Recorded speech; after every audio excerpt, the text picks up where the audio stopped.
സങ്കീർത്തനങ്ങൾ 37 അധ്യായം 1 മുതൽ 11 വരെയുള്ള തിരുവചനങ്ങൾ. നീതിമാനും ദുഷ്ടനും. ദുഷ്ടരെ കണ്ട് നീ അസ്വസ്ഥനാകേണ്ട, ദുഷ്കർമ്മികളോട് അസൂയപ്പെടുകയും വേണ്ട. അവർ പുല്ലുപോലെ പെട്ടെന്നുണങ്ങിപ്പോകും, സസ്യം പോലെ വാടുകയും ചെയ്യും. ദൈവത്തിൽ വിശ്വാസമർപ്പിച്ച് നന്മ ചെയ്യുക, അപ്പോൾ ഭൂമിയിൽ സുരക്ഷിതനായി വസിക്കാം.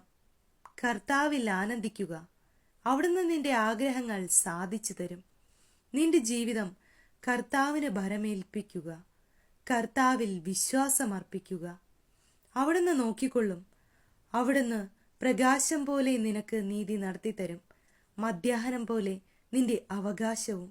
കർത്താവിന്റെ മുൻപിൽ സ്വസ്ഥനായിരിക്കുക, ക്ഷമാപൂർവം അവിടുത്തെ കാത്തിരിക്കുക. ദുഷ്ടമാർഗം അവലംബിച്ച് അഭിവൃദ്ധിപ്പെടുന്നവനെ കണ്ട് അസ്വസ്ഥനാകേണ്ട. കോപത്തിൽ നിന്ന് അകന്നു നിൽക്കുക, ക്രോധം വെടിയുക, പരിഭ്രമിക്കാതിരിക്കുക. അത് തിന്മയിലേക്ക് മാത്രമേ നയിക്കൂ. ദുഷ്ടർ വിച്ഛേദിക്കപ്പെടും. കർത്താവിനെ കാത്തിരിക്കുന്നവർ ഭൂമി കൈവശമാക്കും.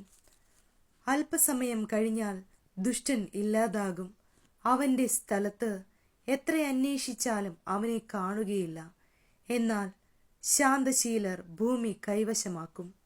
ഐശ്വര്യ തികവിൽ അവർ ആനന്ദിക്കും.